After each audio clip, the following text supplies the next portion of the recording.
Class 11 accounts का financial statements of sole proprietorship का एक क्वेश्चन करेंगे।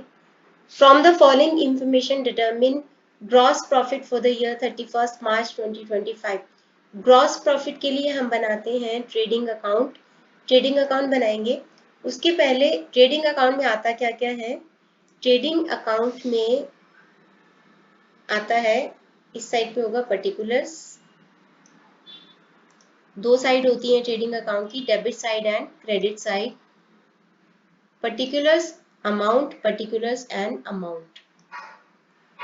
आप सबसे पहले लिखोगे trading account for the year ended, जिस भी साल के लिए वो बना रहे हो, तो इधर आएगा पर्टिकुलर्स एंड अमाउंट।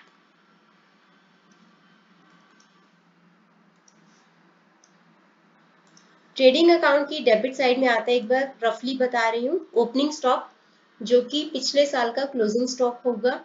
उसके बाद आते हैं नेट परचेजेस, जो भी हम गुड्स परचेज करते हैं उनमें से परचेजेस रिटर्न को माइनस कर दो तो वो नेट परचेजेस होता है। इसके अलावा अगर गुड्स का लॉस हो जाए, गुड्स का ड्राइंग्स हो जाए और गुड्स को हम चैरिटी के तौर पे दे दें या सैंपल के तौर पे, तो उसको भी हम माइनस करते हैं। तो जैसे जैसे क्वेश्चन आएंगे मैं आपको बताती जाऊंगी। उसके बाद आता है डायरेक्ट एक्सपेंसेस जो कि हम गुड्स को परचेज करते टाइम करते हैं, जैसे कि import duty, carriage inwards, freight inwards, cartage inwards.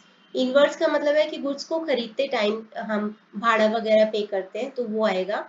अगर कैरेज आउटवर्ड्स, फ्रेट आउटवर्ड्स या फिर कार्टेज आउटवर्ड्स लिखा है तो वो इनडायरेक्ट एक्सपेंस है, वो ट्रेडिंग अकाउंट में नहीं आता, वो प्रॉफिट एंड लॉस अकाउंट में आता है। बाकी मैं डिटेल में बताती जाऊंगी जैसे जैसे हम क्वेश्चन करेंगे। क्रेडिट साइड पे आएगा नेट सेल्स, यानी कि सेल्स माइनस सेल्स रिटर्न, और क्लोजिंग स्टॉक। किस कंडीशन में नहीं आएगा वो भी मैं क्वेश्चन के साथ ही बता दूंगी। और उसके अलावा स्क्रैप सेल्स की, अगर हमने भंगार बेचा है तो वो उसको हम स्क्रैप वैल्यू का जो भी सेल करेंगे तो वो भी ट्रेडिंग अकाउंट की क्रेडिट साइड में आएगा। अब हम इसका क्वेश्चन शुरू करते हैं। जैसे जैसे हम क्वेश्चन करेंगे आपको याद भी हो जाएगा कि ट्रेडिंग अकाउंट में क्या क्या आता है। तो हम क्वेश्चन को शुरू करते हैं।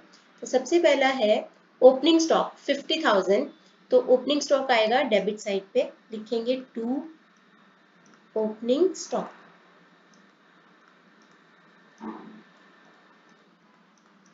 उसके बाद है फ्रेट एंड पैकिंग, यानी कि भाड़ा दिया और गुड्स की पैकिंग की होगी खरीदते टाइम, तो उसके एक्सपेंसेस हमने पे किए हैं, तो ये भी आएगा ट्रेडिंग अकाउंट की डेबिट साइड पे, डायरेक्ट एक्सपेंस है।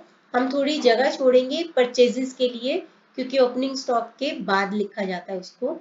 तो to freight and packing,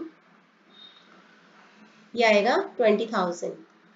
sales है और सेल्स रिटर्न नहीं दे रखा तो उसको नहीं दिखाएंगे, तो लिखेंगे सीधा बाय सेल्स ट्रेडिंग अकाउंट की क्रेडिट साइड पे 3,80,000। Goods purchase during the year 2,80,000। तो 2,80,000 के गुड्स खरीदे हैं, कोई परचेज रिटर्न वगैरह नहीं है, तो सीधा लिखेंगे टू परचेजेस। उसके बाद है क्लोजिंग स्टॉक। याद रखना, अगर ट्रायल बैलेंस में क्लोजिंग स्टॉक होता है तो trading and profit and loss account में नहीं आता, लेकिन एडिशनल इंफॉर्मेशन में दिया होता है तो ही आता है। ट्रायल बैलेंस में अगर क्लोजिंग स्टॉक दिया हो तो नहीं आता, ट्रेडिंग में सिर्फ बैलेंस शीट में आएगा।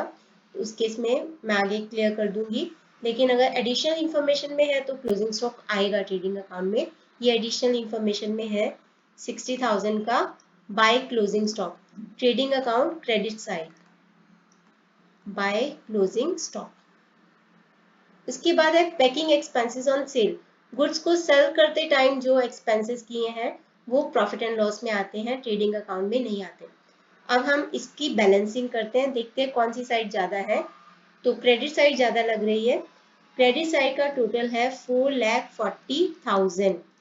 तो 4,40,000 में से डेबिट साइड की सारी आइटम्स को माइनस कर दो, तो 4,40,000 माइनस 50,000 माइनस 2,80,000 माइनस 20,000, ये आ रहा है हमारा 90,000 का बैलेंसिंग फिगर। अगर क्रेडिट साइड का टोटल ज्यादा है तो ग्रॉस प्रॉफिट है, और अगर डेबिट साइड का टोटल ज्यादा है तो वो ग्रॉस लॉस है। हम लिखेंगे to gross profit carry down, ये हम ट्रांसफर करते हैं to profit and loss account, इसीलिए ब्रैकेट में लिखेंगे transfer to profit and loss account. तो यहाँ पे लिख देंगे 4,40,000 डबल अंडरलाइन, ये हमारा ट्रेडिंग अकाउंट कंप्लीट। तो ये था क्वेश्चन और ये है उसका सॉल्यूशन।